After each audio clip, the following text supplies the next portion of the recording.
I'm a grad student, and I thought it would be cool and sexy of me in my downtime to make videos about media criticism. And the first one that I am currently feeling the hyperfixation pull me toward is reading Loki of the MCU as an Indigenous character. So very quickly, I want to just go on a roadmap. The first thing I'm going to go over is what is this and why. The second thing is where the whole rabbit hole started, because, as I'll get into later, I was not into the MCU for a significant portion of me being a teenager and young adult, so getting back into this is all very new to me. And then the third section is going to be like my actual reading, my take on why it is that I'm viewing this character this way, some of the things that I'm pulling from in order to get that reading, and then the last section is going to be my final thoughts. Okay, so let's get into that. So the first section for this reading is going to be what is this and why.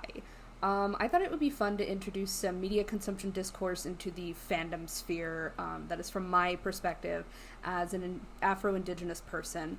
And what I want to do is kind of make a series of these specific videos called Can the Indian Read? Because of how many lists of media exist that are solely concerned with whether or not Indigenous characters live under the umbrella of, does the Indian live, also, like that sphere of media criticism. But also because I think way too many people in fandom spaces feel that Indigenous people are incapable of reading or consuming non-niche media in any meaningful way.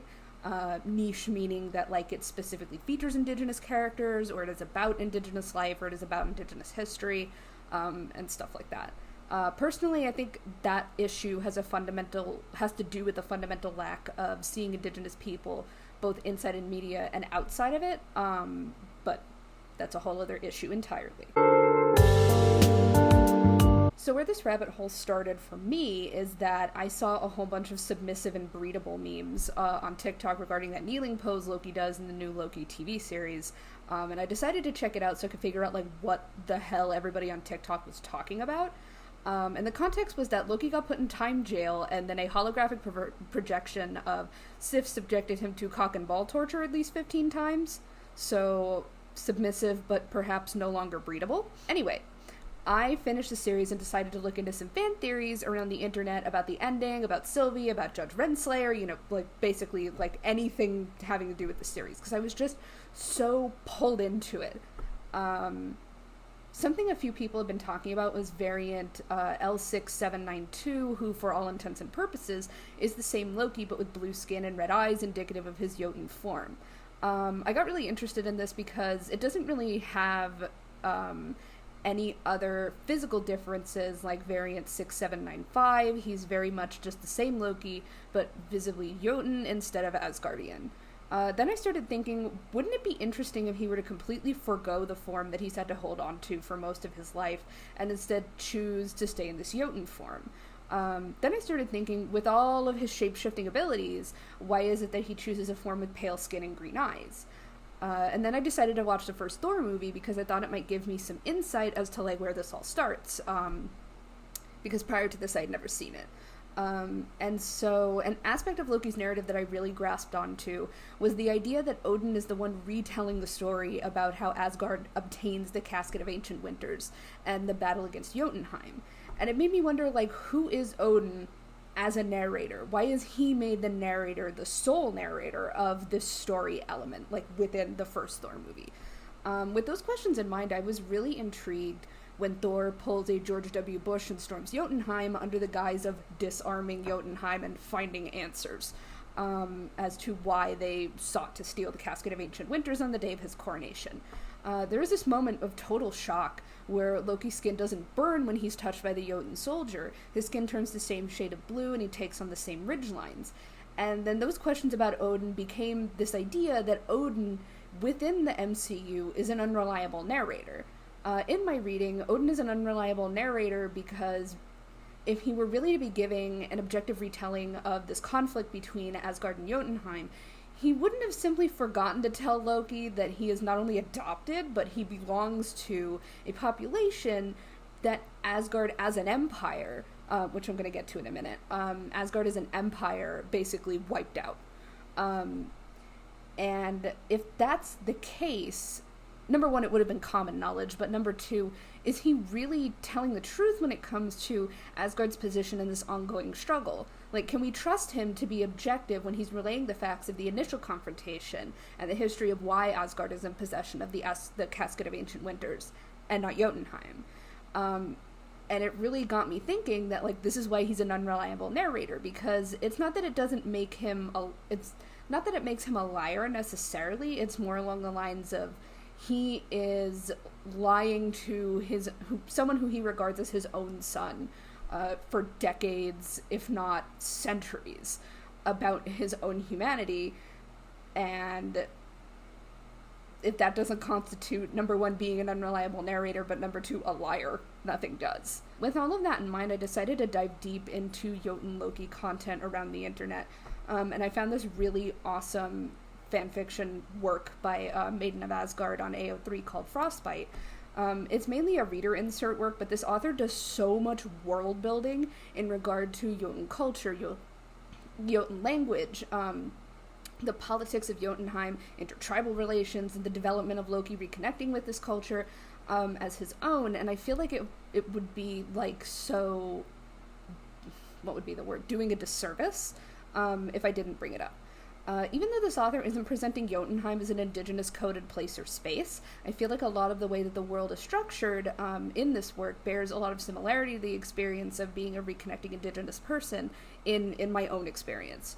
And the dynamics between the regions and tribes of Jotunheim and the overall positioning of Loki as an individual against the background of this world, which is both foreign and known to him, kind of really resonated with me. As a reconnecting indigenous person, I found that dynamic presented in a very humane and compassionate nature that I can really appreciate.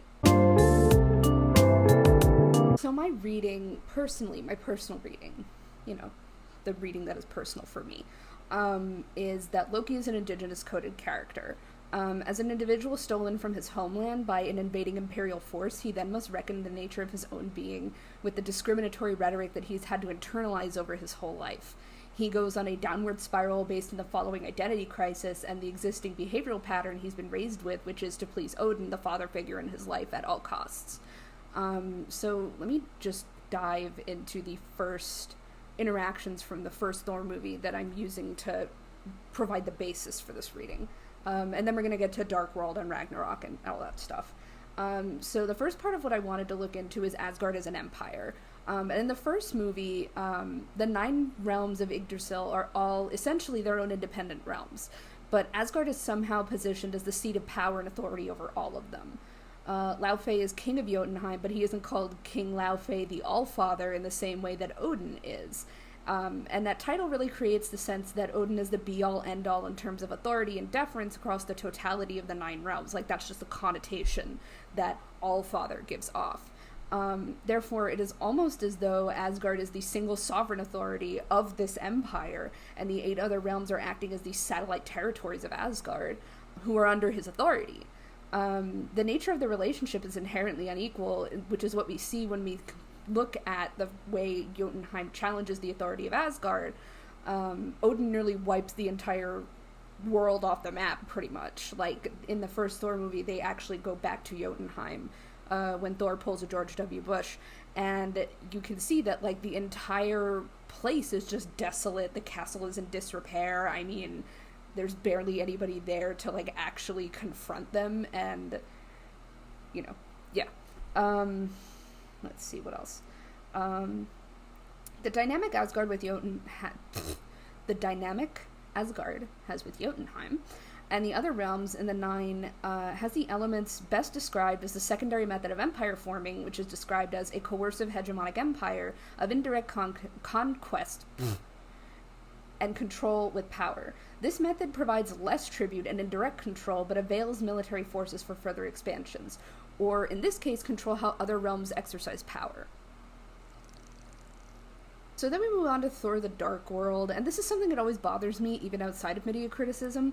Like, in that movie, you spend a child's entire life teaching them that this is the way. Did I miss something here? Yeah, no, I'm in the right place. You spend a child's entire life teaching them that this is the way an empire functions, and this is the way the world should function. And then when you're gone, it's their job to carry on the life of that empire in the way that you did. You know, that's like the thing. And why then punish them for doing what you told them to do? Why then punish them for doing exactly what you taught them to do?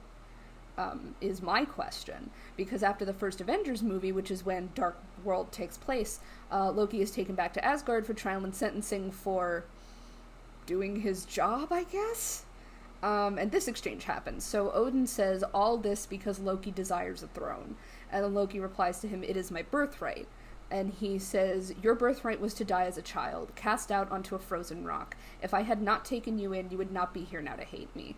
I feel like this calls back to a lyric from Hoser's song Nina Cried Power with Mavis Staples, where Mavis sings, power has been cried by those stronger than me, straight into the face that tells you to rattle your chains if you love being free.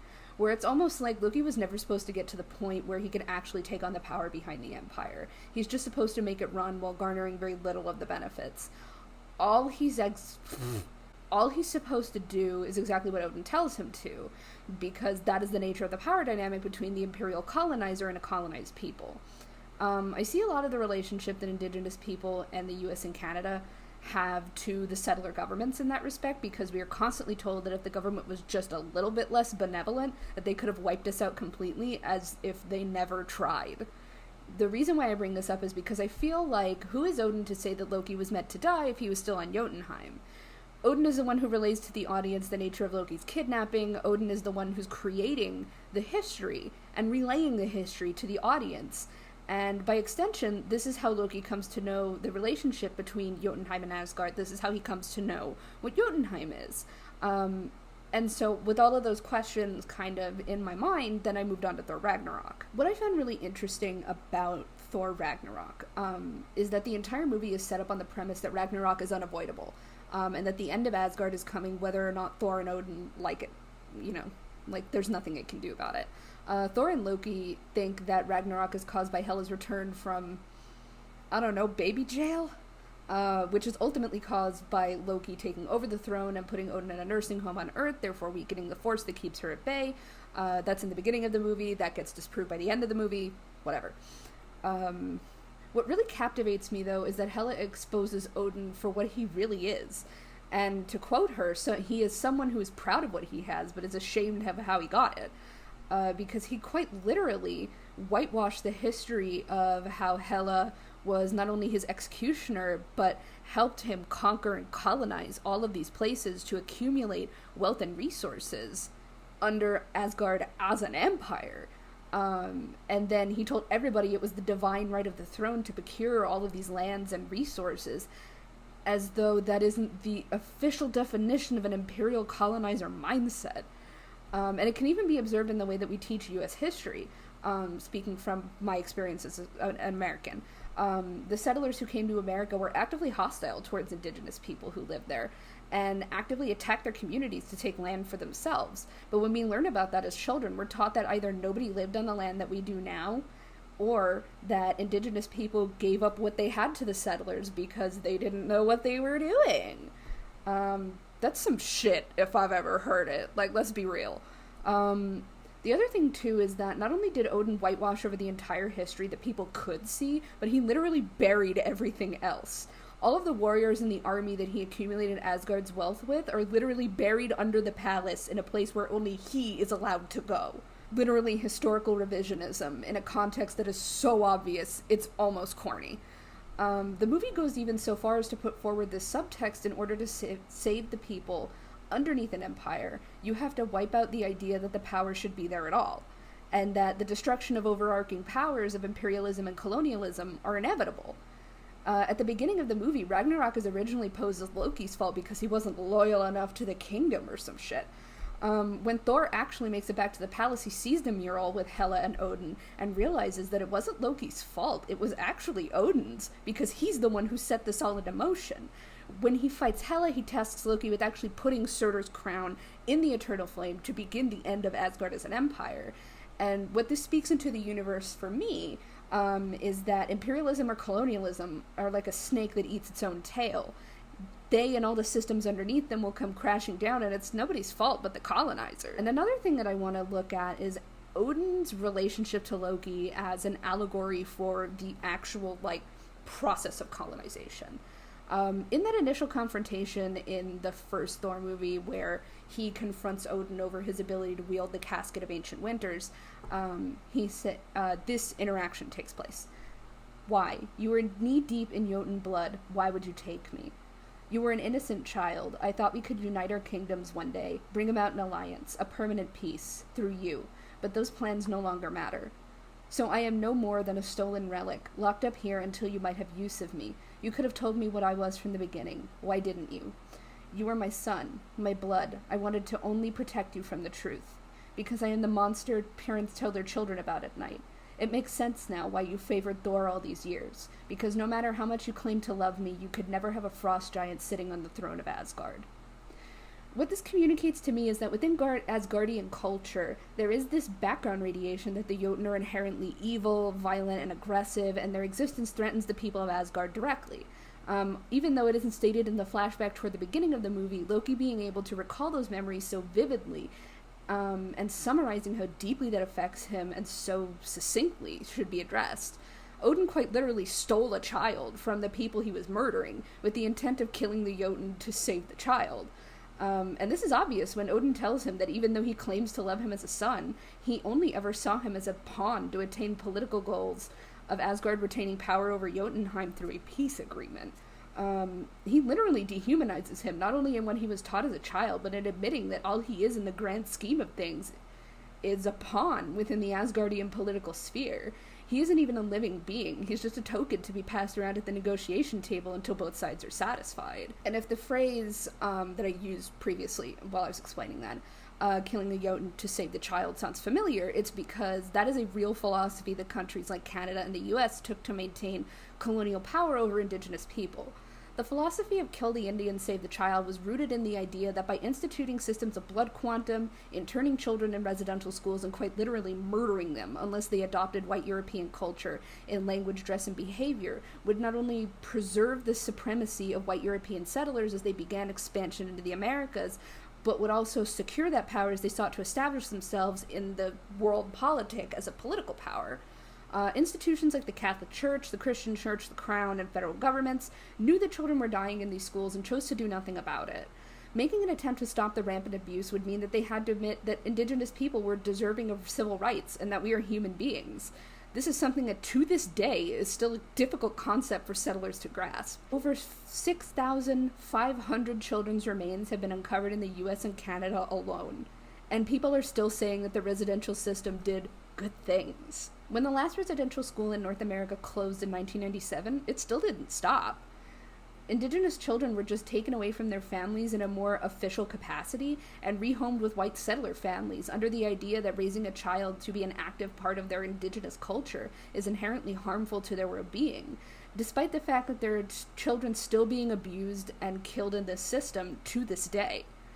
Given what Odin says in this interaction, I wouldn't be surprised if there were other children stolen from their families on Jotunheim in the wake of the attack. The general consensus seems that it's acceptable to dehumanize the Jötun people as long as they can be reformed to believe that Asgard is in some way superior to Jotunheim in order to preserve Asgard's control over Jotunheim. This leads me into Loki's descent into villainhood.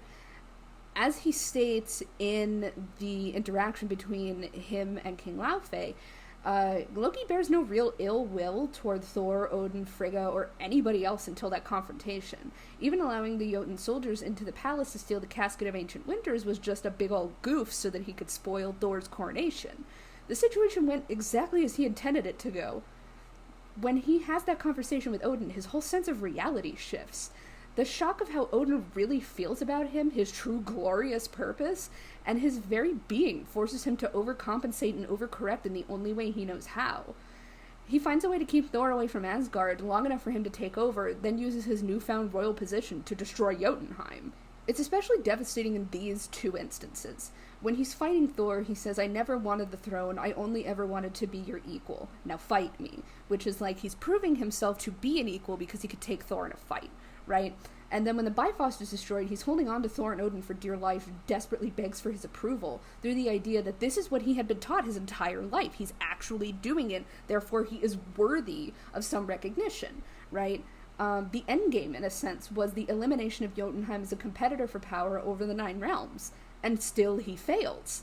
He lets go of Thor's hand and risks death on the other side of a black hole that the Bifrost has created, in its destruction, and almost as though this failure is 1,000 times worse than any other, all because it just proves Odin was right in his mind. His characterization up until that point is presented as very tempered and intentional in his action, so this sudden erratic act of destruction is completely out of character within the narrative that the MCU has created.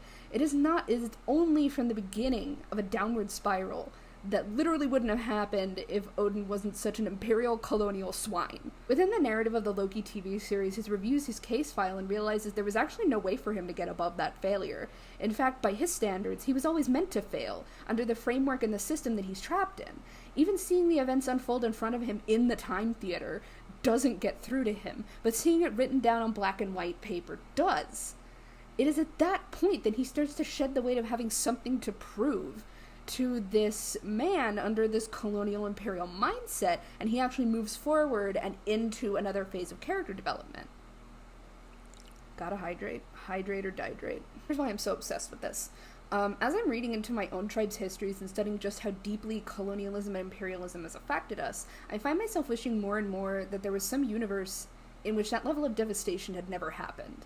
I find myself desperate for a reality in which a version of me exists that didn't take almost 20 years to love and embrace their indigeneity. And as I try to consume media more critically, I find myself desperate for indigenous representation in fantasy and sci-fi, where we're not just some slovenly weirdos with clubs who eat people or something, or we're not exoticized and over-sexualized for a settler's gaze. So I decided to be the change that I wanted to see in the world, and decided to take all of that evidence granted to me by the MCU in the source material and go forward with my own reading that I just presented to you. I also saw this tweet offering a reading that Ragnarok was a righteously harsh critique of imperialism and colonialism, and personally I think it's very sexy and cool of that person's professor to put that forward into the universe. A+. My final thoughts are, Mobius M. Mobius infected me with I can fix him disease for his boyfriend, and I decided that if I have to fix him, I'm gonna write my own manual, which inspired me to make these memes. It's my trauma, and I decide the comfort character. My character, and I decide what to project on him. So this is just an afterthought, a fun little taster of what's to come. If this at some point reaches Tom Hiddleston, I need him to know that my DMs are open, and if he needs another writer or showrunner on Loki, or on any Loki-related Marvel projects in the future, that I'm gladly accepting. Like, just preemptively, like, bring it to me. Alright, so that is it for my first media criticism video. I'm very excited with how it turned out, given that I'm recording at almost 8:45 in the evening, and it's pitch black outside. Good job, me! If you like what you see, leave a comment or a like. Feel free to subscribe, hit the little bell thingy for when I eventually upload another video in between my graduate classes. Peace.